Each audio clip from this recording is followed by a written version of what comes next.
ACO piece, so you guys get a general understanding of that. And I'm going to be doing a presentation on the meaningful use piece. And we have Gentiva here. We got to thank them for the food. So they'll be introducing themselves too, and they're also members of the exchange at this point. So you'll probably get an idea of how all this ties together. Okay. A couple of things to keep in mind. We have kind of distilled, I use the word cautiously, distilled, about 800 or 900 pages or more of regulations into about 10 pages. So you're getting a very, very high-level overview of what's going on. Now, there's still going to be some changes between now and implementation on the ACO side, and there have already been many changes between like 3 months ago and now on the meaningful use side. Even now, we keep getting more information in. And actually, if you had attended the presentation from 2 weeks ago, we actually have more information now than we did 2 weeks ago. So, what we're going to do is like, if you want to leave the information with us or whatever, we can send out additional updates as we get them. I don't have this yet, but I've been promised a fact sheet, if you will, on exactly how to go through and sign up, and I'll talk about this in my presentation, so you definitely want to make sure you get your hands on that. Okay? So we're going to start off by letting Cindy take it off with the ACO. All right. We'll talk a little bit about the ACO, basically what it is, and like Naveen said, this is a very basic overview. How many of you have done any research or know anything really about what the ACO is? Not really? Okay. It's an accountable care organization, and Medicare has come up with this, and it stems from the Healthcare Reform Act. So what Medicare wants this to become basically is high quality health care, very cost effective and efficient health care for the members. So that's the goal. They've come up with many, many different regulations to try to help us meet that goal. They just came out with, at the end of March, their new regulations, which are 429 pages long.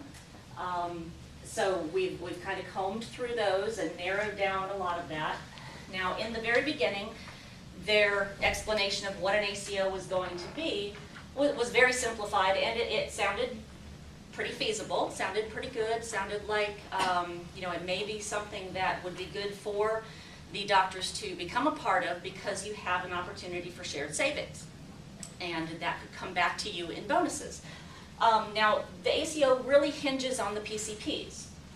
The PCPs play a huge role because they are going to be, we don't like to say gatekeeper, but they are going to be the drivers of the bus.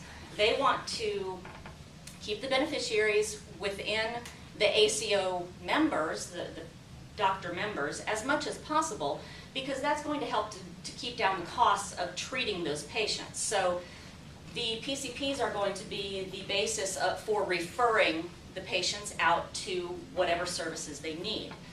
The PCPs would have a large part in keeping up with all of the different regulations for quality control, keeping up with reporting, and so on. So there is a lot of paperwork, of course, because this is the government. You know how Medicare is. They love their paperwork. So all of these quality and efficiency measures, they really align with the HEDIS measures. I don't know if you're familiar. If you're in a PCP office, you're probably familiar with the HEDIS measures. And these are things such as more like a wellness type of visits that the patients now are available to the patients through Medicare.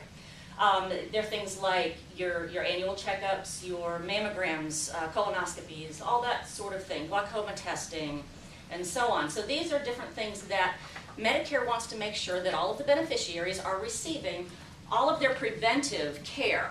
And these things have to be reported to Medicare, and if they're missing, then your quality score goes down. So the problem with the quality score, there's many different measures. There's 65 different measures that you have to meet the quality standards. A lot of these are based on actual surveys that go to the members about their experience at their doctor visits.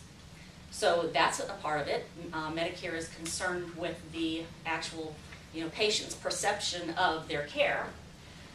But there are a lot of other things, like I said, the HEDIS measures and so on and so forth. They really haven't given us an entire list of every single point that goes into the quality measures, but those are very important.